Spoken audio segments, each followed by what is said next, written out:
What is good, ladies and gents? Welcome to the MKO Pugilism Boxing channel where we talk all things boxing. Remember to like, subscribe, hit the bell notification, put it on all so you get notified all the latest content on this channel. So without further ado, let's get into it. So another fight that was on the card, another fight that I got to watch last night was Liam Beefy Smith versus Jessie Vargas. Now this was a bit of a crossroads fight. Smith had beforehand talked about, well, if he can't beat Jessie Vargas, then he's going to be thinking about just losing the fight and going off into the sunset. Also for Vargas, a lot at stake. This is a fight that could propel either man to top level, at least somewhere on the fringes to get in line soon for a world title shot. So there was a lot on the line with this fight. Both guys, former world champions.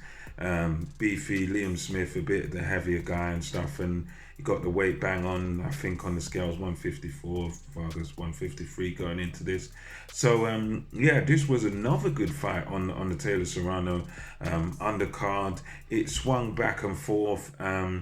Vargas worked quite well in spurts. He was having a bit of success, landing some decent pot shots, nice little combinations on Smith. And this was one of those fights where it was, again, as much as the main event was very entertaining, this was also very entertaining because you had Liam Smith pretty much coming forward every round, and he was just pressurizing Jessie Vargas throughout this fight. I mean, he was walking forward, high guard.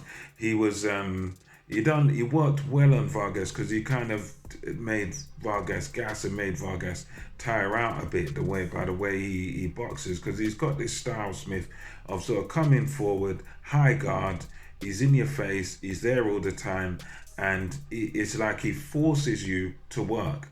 And he forces you to work and he gets you uncomfortable. And that was kind of the story of this fight, really, because you had Smith sort of stalking Vargas, and Vargas would let off his combinations, let off his straight shots and landed some good uppercuts as well. Vargas boxed very well, but you could see that he was always under the cosh. He was always sort of being the man that has to give ground in this fight. And, eventually that's what happened to him. He was always under pressure through this fight, although he was well in it and he was doing very well. You could argue he might have even been in the ascendancy of maybe winning this fight, but Smith, although he got cut at a certain point in this fight towards the mid rounds, and then he just kept sticking it on Vargas, and Vargas would punch and try and throw flurries and throw power shots, but then Smith would always be there after he's thrown his shots to sort of make him miss. He used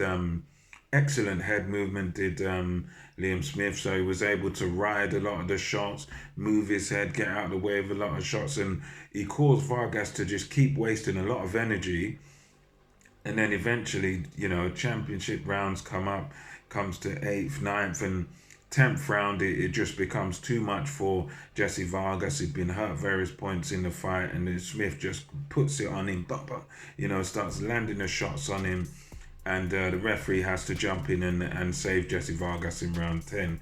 And great victory for Liam Smith. It did show that he's definitely got something left. He's got he showed good lateral, good upper body movement, and it showed that he still puts the pressure on guys. He can still maybe hang around at a decent level. So you never know.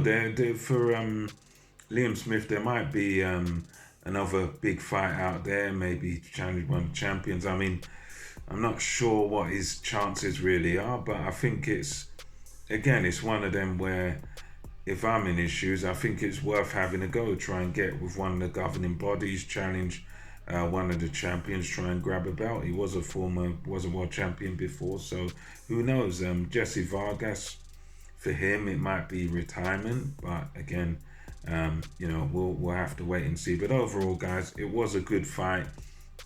It was a fight of two halves. First part, Vargas was, trying to stick it on Smith, but Smith was always comfortable, always there in the pocket, always in Vargas's face, and always just putting pressure with his feet and pressure with the punches, and you could see what the plan was there. So impressive display by Smith, wore down Jessie Vargas, and eventually Vargas just succumbed to the pressure. And yeah, that was impressive and another good fight to watch. So yeah, let me know what you thought of it. Smith versus Vargas. Smith takes the victory. What do you think should be next for Smith? And let me know what you thought of that fight. And until next time, it's MKO Pugilism over and out.